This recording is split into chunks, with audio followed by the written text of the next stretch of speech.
Hello and welcome to Everyday Medicine. I'm Dr. Luke. I'd like to thank you for joining me in this podcast series where we share conversations with colleagues, exploring their special interests in medicine and bringing insights, ideas and advice which I hope will be applicable for your medical practice. In this special podcast, we're talking with an expert about the immediate and longer term future we can expect in Australia from the COVID-19 pandemic. I hope you're not experiencing too much COVID conversation fatigue. I think you'll find this conversation very interesting. Newfound freedoms from lockdown in both Victoria and New South Wales will undoubtedly lead to greater COVID-19 exposure, as will opening up of the states when this ultimately happens. The health departments of these states are banking on vaccine protection as take-up of the vaccine rises above 90% single dose and 80% double dose over 16. Impressive as these vaccination statistics are, it still leaves a large number of our community unvaccinated and thus vulnerable to the effects of the more infectious Delta strain. And our unvaccinated children, whilst resilient, are not entirely free of risk. What can we expect the outcome to be for exposed unvaccinated? What are the health department's rules governing exposure? Is there a plan for rapid antigen testing? And what about version 2.0 of the vaccines? To discuss these concerns, we're joined by Professor Erwin Loh from St Vincent's Health, who has a superb LinkedIn presence and an expertise in interpreting World Health data, translating research evidence into best practice. Please join us with Erwin Loh in this special podcast release. Thank you, Professor Erwin Loh, for joining me on Everyday Medicine. It's a real honour for me to have you and to be chatting to you and to be part of this podcast. It's so nice to actually meet you face to face, Erwin. I feel like I know you because I've been following your posts on LinkedIn with great interest, and the information that you present, translating research evidence into best practice, I found very helpful for my own practice and discussions with my colleagues. So it was just so nice to have you be prepared to come and join me. Erwin, you're the Chief Medical Officer for the St Vincent's Private Medical Group. Can you tell me a little bit about that, your journey into that job and what that entails? Yeah, sure. Thank you, Luke. Thanks for having me. It's a pleasure to be here, and hello to all your listeners listening in. I'm the National Chief Medical Officer for St Vincent's Health Australia, which is, as you say, the private group that runs the 6 public hospitals, 10 private hospitals, and 23 aged care facilities for St Vincent's across the country. We are the largest not-for-profit health network and third largest private national health service after Ramsay's and Healthscope. My role really is to look after, because my other title besides being Chief Medical Officer is the Group General Manager for Clinical Governance. So it's really clinical governance. In fact, my role covers 5 things, and it's improvement and innovation, clinical governance, leadership, kind of medical professional governance, looking after the doctors as a chief medical officer, research, and then patient experience. So that's what I look after. Yeah, it's a big portfolio, isn't it? It keeps you incredibly busy, and I bet very rewarding too. How did you find your way into that path, into that role? You're a professor. What led you to this? Where do I start?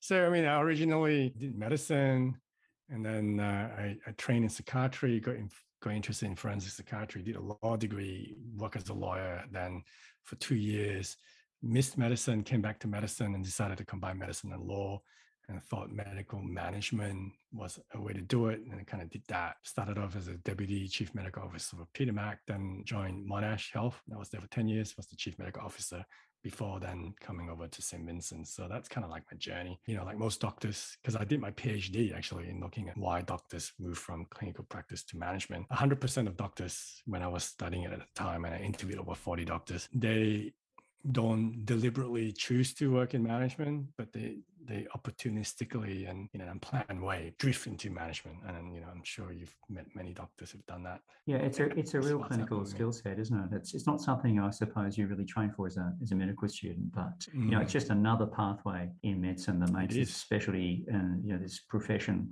so very interesting. I wanted to talk with you, if it's all right, about the situation. Perhaps it's very germane to Victoria because we've just been released from our very long lockdown situation. We have a high vaccination rate, about 92%, I think, have had at least one vaccination. And that's going to influence the clinical picture that we are seeing in hospitals, but through protection. But I wanted to put to you, if we had 1,000 patients that were COVID positive that weren't vaccinated, could you take us through what could we expect from those 1,000 patients? And just suppose they're across a reasonable age group from youngsters right through to old patients. What are we going to see? How many are going to get sick? How many are going to go to hospital?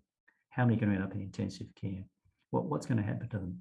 Yeah. So thanks, Luke. It's a great question, and clearly there are a lot of factors involved in understanding those numbers because, as we know, there is a difference between the different variants of the virus. There are different impacts on different age groups. Potentially, there are different risks involved, and then you need to take into account the environment of that population, the healthcare system, all of those things, and the underlying health in general. And we use Australian numbers. So one of the things that we have found in Australia is that the data that we get publicly from the government, it doesn't include vaccination. It doesn't include a lot of the data that some of the other countries have been publishing. So if you look at the UK, Public Health England publishes a lot of statistics on a weekly basis. We don't get that. But as it happens, about a week ago, Greg Hunt actually did make a press conference announcement, and he did include some numbers. So at the time, he said that there were 47,000 cases in New South Wales. 4% of the cases, the actually infected cases, were fully vaccinated, which tells us 96% are not vaccinated. He said that 1% of deaths were fully vaccinated, which means 99% were not fully vaccinated. 2% in ICU were fully vaccinated, which tells us 98% were not. And then he also said that out of the 4,500 people in hospital over that period, and he was about 2-3 week period, 3% were fully vaccinated, which means 97% were not, right? Then if you look at the numbers, because in the MJA, if you go back to the start of the pandemic, the MJ kind of did some modeling and they did come up with some numbers, but that was with the original Wuhan strain, and Delta strains are a lot more infectious. If you kind of work out very roughly, and no one's really published the numbers because it's so dependent on different things. If you take a whole population, if you use the numbers of 1,000, you would say that out of 1,000, 10% of those people could become quite unwell. And this is just based on case numbers and then people in hospital. Yes. That we've got in Victoria. And so 10% might end up in hospital, which would tell us that for the majority of them are probably not. And so, people who are anti-vaccination would say, well, which means 90% of people are okay. But even then, 10% of a population is huge. It is huge. Still overrun the health system. Exactly. Yeah. It's huge. Just like those that haven't been vaccinated still in Victoria, it's about 500,000, I think, in the eligible over 16 group. That's a lot of people. That's right. That's a lot of people. Correct. 5 MCGs at a grand final. It's a lot of people. It is a lot of people. And right now, if you look in Victoria, for example, only the really sick people are in hospital. Yes. The majority of people who are not in hospital, who have COVID, who are unwell, are being looked after through hospital in a home virtual care type. And we're talking hundreds of people. And we don't really hear about that in the press. We don't get much information about that. It's sort of word of mouth. Someone's family or friend, and look at this person, my friend's at home with whatever it might be, some home oxygen or something, but they're not hitting the intensive care units or the wards in the prepared hospitals. Yeah. So out of that 100 that maybe go to, out of 1,000, 10%, they go into hospital. 100 go to hospital. Talking to people who work in hospital about this, and based on the ICU numbers, the understanding is probably 20% of those people may end up in ICU. In ICU. So 1 in 5 of the 1 in 10. So if it's 1 in 10 in hospital, 1 in 20 may end up in ICU. And we know now, and because it's been announced by Greg Hunt, there's a 1% mortality of COVID infections in Australia overall. That's overall, which is actually very high. It's high. It's quite high. It's very high. If someone said you've got a 1% chance of winning Tassilotto this weekend, you'd probably take out a lot of tickets. Or if someone said, if you get on that aeroplane, there's a 1% chance of not making it to Sydney or wherever you're flying, you wouldn't get on that aeroplane. So it's a very compelling figure, 1%. That's right. And when they're in intensive care, do we know they're generally there for about 2 weeks? Would that be a fair estimate? And we're talking about being ventilated in the general. I suspect most of those are going to be ventilated when they get to intensive care. That's why they're being admitted to it. Yeah. About half of people in ICU that are in the St Vincent hospitals are ventilated. About half are not. Okay. And in terms of how long they stay, you're about right. I mean, those who get ventilated are really sick and then they stay a long time. Those who are not are being observed. And if you don't get ventilated, you might be there for a few days and then you go back to the ward. And there is a lot of pressure on ICU beds, obviously. So those are the rough numbers, Luke. Do we know what happens with the long COVID? When we talk about long COVID, fibrotic lung disease, well, there's a lot of things that happen in long COVID. Is that really just being applied to those that are incredibly unwell, the ones that are going to intensive care? No. Or can anyone get long COVID effectively? Anyone can get long COVID. So there's been a lot of big, massive studies on long COVID now. It's well established. It is a real issue. Long COVID is defined as any COVID-19 symptoms that cannot be explained by any other illness beyond 4 weeks. And they just did a massive Wuhan study of survivors of the original epidemic out of Wuhan 1 year on, and 47% of them still got symptoms, at least one symptom. And then, in the UK, they've done studies as well. The UK, like I was saying, Public Health England and the Office of National Statistics, ONS in the UK, they've got a great data set for people with long COVID. They've got 1 million people in the UK at the moment with long COVID. The numbers, there's been some great meta-analysis, systematic reviews on long COVID that range from 30% to 80% of people who've been infected by COVID will get long COVID. And they've even found that even if you're asymptomatic initially, you can develop long COVID later, which is concerning. And we're talking chronic fatigue, malaise, headaches, neurological symptoms, cardiac. It's basically any organ system in your body, because most of your organs have ACE2 receptors, so the virus can infect any organ. Another compelling reason to be vaccinated, isn't it? I think that's an incredibly frightening report. That's what we're going to be seeing, no doubt, in the next lot of reports that come out from Australia. We're sort of getting over this immediate concern with the vaccination numbers going up, but we're going to see, I think, a lot of long COVID reports coming through, which will impact on our workforce and so forth. And just on that point as well, there was a preprint study that came out that suggests that even if you get long COVID, vaccinations can still be beneficial, because vaccinations may reduce the duration and severity of the long COVID mitigating symptoms. Yeah. That's very interesting. We've got another interesting situation that's arising in Victoria. Lockdown's finished.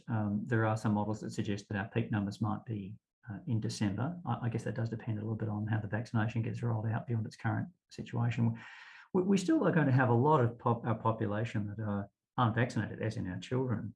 Erwin, what do you see as the impact of that on the spread? And I believe Israel has sort of faced this concern. Yeah, they have. And the United Kingdom, UK now, which has got large numbers because they haven't been vaccinating their younger population. Any comments about that? What can we learn from those other countries? Yeah, it's a great question, Luke. So we know that COVID-19 is most likely to be less severe the younger you are. And, for younger kids, it's either asymptomatic or mild symptoms. But there are two reasons why our government and TAGI has approved, and TGA has approved Pfizer for 12 to 17s. And now Pfizer's been, because TGA has invited Pfizer to a provisional determination to apply for 5 to 11-year-olds. And that's because, number one, even though it's milder in younger kids, we found when a lot of children get infected, and it's a numbers game with COVID, a tiny percentage, but if millions of kids get infected, then you're gonna get hundreds. They can get what's known as a multi-inflammatory systemic syndrome, MIS-C, which is a severe kind of disseminated illness of COVID, which can be quite severe. So kids can get. It's uncommon, but if you get enough kids to get it, some kids can get some serious problems with COVID. But then the other thing, as you point out, is that even if they do not get seriously sick, they can still carry the disease and transmit it to other family members who are vaccinated. And because the current vaccines do not give you sterilizing immunity, you can still get infected and transmit it. And so your herd immunity, it's not true herd immunity, but the partial immunity, herd immunity that you get is diluted if kids are not vaccinated. So that's basically why. And the good news in Australia is that, I think we're up to 60% of 12 to 17-year-olds now vaccinated as a country. And I foresee that it'll go up. Well, we certainly hope so. And that'll give us all protection. There's an interesting post that you had that I read about Japan's falling numbers. And there were some questions about, what's happening in Japan? Can we understand that, make any sense of it? They're down to 40 cases, I think, being reported in Tokyo per day. A very substantial city population. Do you have any interpretation of that? Is it just because the vaccination has been rolled out efficiently with the Olympics and so forth? It's a very good question. So Japan's vaccination program hasn't been that great compared to a lot of countries, including ours. Only up to 60-70% fully vaccinated. It's not much better than ours. In fact, I think it's behind ours. My understanding is that if you read what people are saying around Japan, they believe it's the masks. The Japanese people have no stigma around masking. No. And so they wear masks religiously everywhere. And the thinking is that because now that we know that COVID-19, the coronavirus, is a lot more airborne than we thought initially. Because if you remember, Luke, when we started, we thought it was going to be fomite transmission. We were already, like even though we knew it was going to be aerosolized, we didn't know it was that aerosolized and act like an airborne virus. So that's the thinking, is that masking public health measures have made a difference in Japan and still does, which is important in our context, even though, I think the states are still maintaining indoor masking, which I think should keep going. And England hasn't embraced that, which is perhaps another reason why their numbers have that's right. just skyrocketed recently. I mean, and the other potential reason is with the UK, which is the problem with Israel, is that they were a first mover with vaccination. I mean, we now know Pfizer immunity wanes over time. Well, that's very interesting. We've got rapid antigen testing that's coming in, and the initial tests, I think, were not considered to be particularly accurate. This is the PCR. Do you have any comments about that? I think we're going to see a little more rapid antigen testing being used now. Is it because of improved testing, or is it just because of a numbers game that the rapid antigen sensitivity will improve as the total number of... I think it's both. I think the technology has improved. I think from the beginning, I think providers, it's basically been stress tested in some countries that have used it a lot more. And so the current ones that have been approved by TJ and that are going to be allowed to be used in Australia from November over the counter is not as accurate still as the PCR, but we're talking above 90% here in terms of its accuracy. PCR is about 90, above 98. It can go up to 95% even for some of this, under kind of experimental conditions. I think the key, as you say, then it's a second ingredient to this, which is numbers. Rapid antigen tests are not good for diagnosing COVID for individuals, but if you're screening lots of people, it is good to, if you're looking for asymptomatic cases to screen, it is useful because you get the results quickly and you can do it on a regular basis. So it's numbers and it's regularity. You got to do it every day or every 2 days to try to pick up. So what I mean is, if PCR is, let's say, worst case scenario, it misses 1 out of 10 cases, and a rapid antigen test missed 2 out of 10 cases. If you are testing your workers every day, for example, aged care workers, you might consider testing them from a high-risk area, which is what we're doing actually. Even if you miss 2 hours every day, if you test them every day, 2 out of 10, that's still better than missing a 10 out of 10 out of 10. I mean, it's better than not doing it at all. Is that something have you rolled that out at St Vincent's for some of the healthcare workers? We piloted it, so we did use it for a while in aged care residents. In New South Wales, you may be aware that the government actually required it for a while, the high-risk LGAs. It's less useful in public hospitals because we do have access to rapid PCR. Yes. You can get a result within an hour. Yes. So, if for our hospitals, for screening, we tend to use saliva-based rapid PCR tests, which is, just as convenient and it's a lot more accurate. But there is a role, I think, for rapid antigen testing, potentially for large-scale screening. Here's a question for you. So suppose you have, in general practice, one of your staff members comes in contact with a patient who is COVID positive. So they're a primary contact. If they're wearing an N95 face mask and a shield, then I believe the health department deems them to be okay, they're safe, they don't have to be quarantined. Would you agree with that interpretation? So if they're not wearing, that's right. Yes, if they're not wearing the mask and the face shield, and some of our staff members might not be in a clinical practice somewhere, what are the current rules about isolation there? They've been vaccinated, the staff members have been vaccinated, of course they can't work unless they have been vaccinated. But what is the current rule on that? What can we tell our staff members? You've been exposed to a patient who inadvertently has tested positive, they're asymptomatic, but nonetheless, we're not sure what the future holds for you. What do we tell that staff member? Yeah. So, Luke, the federal government's released kind of PPE furlough guidelines, and the states are coming into alignment with that. Yes. So you're right. At the highest level, if you're in full PPE and 95 mask and you're exposed to a known positive, all you need to do is to be tested. You do not need to stop working even. That's the first thing. Of course, fully vaccinated.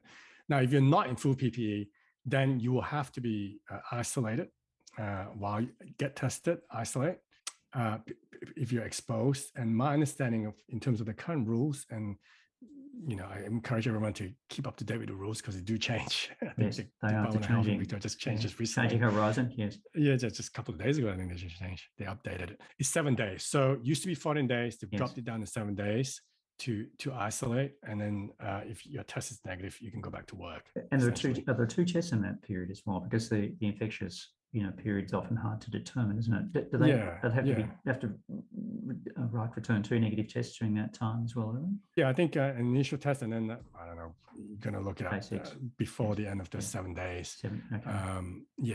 To come back to work. It is different if it's a household contact, all right? So my understanding is that this is a one-off exposure. Now, if your family member is positive, it's a different ballgame, right? Then your 7 days start when they test negative, not when they test positive. Yes, it's another thing to read up about from the health department. Yes, okay. But it is relevant because a lot of because this is going to be relevant for healthcare workers because you've got kids absolutely. At school. Oh yes, absolutely.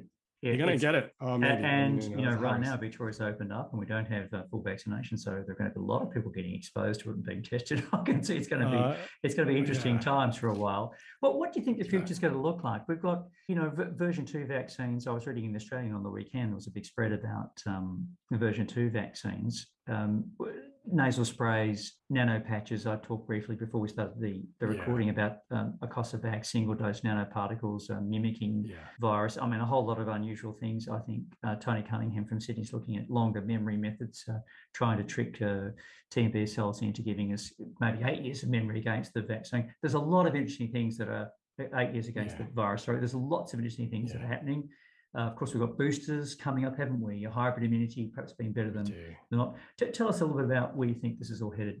What do you see in the next 6 to 12 months, Erwin? Sure. I think one thing to say is that out of a crisis, humanity tends to grow stronger if it doesn't kill it. So, just like individuals. And so this crisis has accelerated a lot of developments in all areas, not just in medicine, but also in technology. The fact that we are using Zoom a lot more, But in the area of vaccine development, it definitely has prompted a lot of focus, a lot of investment, a lot of research into new platforms. And the fact that mRNA platform went from, preclinical proof of concepts to live production within a year, it's fantastic. And that a celebration. I said it's a celebration. It's amazing. So that technology has potential not just with infectious diseases, cancer, all sorts of other areas.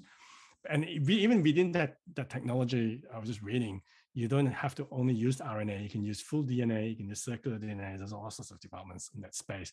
But then you also point out as well developments around nanoparticles. That's been in nanotechnology, nanoparticles has been in development for many years. They've got lots of kind of in vivo clinical studies that have been very, very promising. So it's great that they're moving to kind of human trials, phase 1 studies. As you say, that the use of virus-like particles rather than the virus, it's just another variation of showing our own body the protein that it needs to develop antibodies against. I think that's great. And I think where it is exciting is, as you point out, the mucosal immunity that we want to develop rather than systemic immunity. So the intranasal vaccines, which vets use a lot, they've managed to again trial this in animals, hamster models. AstraZeneca has been tried successfully in animal models as an intranasal vaccine. And the reason why you want to do this is you could potentially get a sterilizing vaccine, sterilizing immunity, if you develop mucosal local immunity in the nose, that it's much stronger than if it's in the blood, but weaker in the nose, if you know what I mean. The virus can still infect the nose if it doesn't infect and be carried there. Yes, correct, exactly. So that is all very exciting, and I think we will see a lot of good potentially come out of the current crisis. Erwin, thank you very much for sharing today and your vision of the future. I really appreciate the time, Erwin. It's been so nice talking to you. And please keep up the posts, because I really enjoy looking at all that international data that you share on LinkedIn. I'd recommend anyone who's on LinkedIn to follow you, because the information is fascinating that you present. And it's so nice to have you as a resource here in Australia. Thank you very much, Erwin. Really appreciate it. Pleasure. Thank you, Luke. Thank you for joining me in this conversation today with Professor Erwin Loh. I hope you enjoyed it as much as I did, and I would encourage you to access his LinkedIn posts. These really are very helpful. This pandemic is certainly teaching us to be flexible in our approach to patient care and to adapt to the ever-changing horizon, whereas health professionals we're faced with the challenges of interpreting large amounts of data, communicating this clearly with our patients, keeping them, our work colleagues, and families safe. During the podcast series, we will be covering a wide range of topics across many specialty interests. The discussions are not intended as specific medical advice for patients, but as general information only, and reflect the opinions of the guests interviewed.